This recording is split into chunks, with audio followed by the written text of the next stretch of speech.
This is TechCrunch.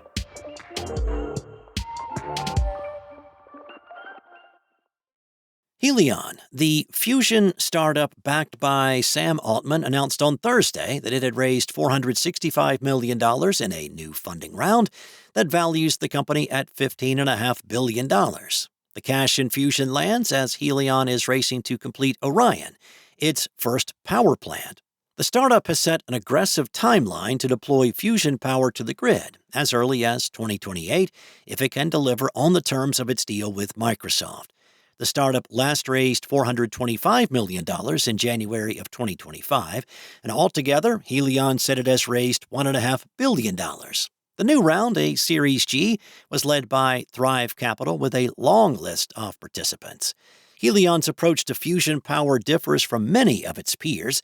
Some use magnets to contain the superheated plasma required for fusion conditions, while others use lasers to compress fusion fuel until it reacts. In both cases, the majority of startups plan to use steam turbines to transform the intense heat into electricity.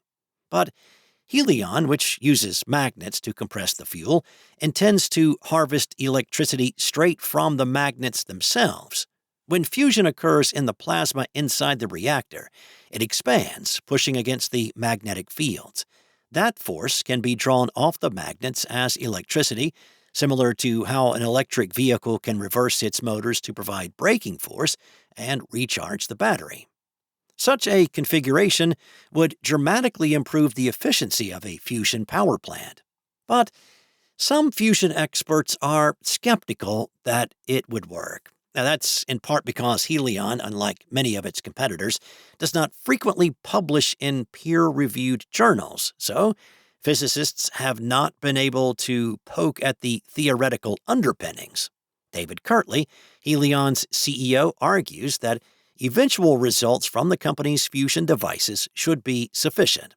He said, "We don't want to theorize about fusion.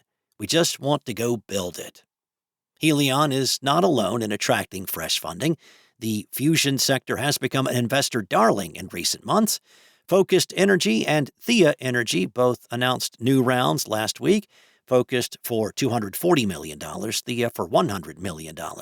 In February, Inertia Energy emerged from stealth with a $450 million Series A, and the month before, Type 1 Energy said it was in the process of raising $250 million for a Series B. The investments have poured in despite fusion's lengthy timeline. Though several companies have made progress in recent months on milestones they say pave the way to a viable power plant, most predict they will not begin operating their first commercial-scale power plant until the middle of the next decade at the earliest. Part of the appeal is fusion's potential to deliver nearly limitless amounts of always-on energy using little more than seawater. For AI-focused tech companies, that is an attractive proposition. But it also has the potential to disrupt other trillion-dollar energy markets if fusion power companies can aggressively drive costs down. The timelines might be a bit longer than VCs are used to, but the potential payoff could be a lot bigger. That's all for now. For the latest tech news, go to TechCrunch.com.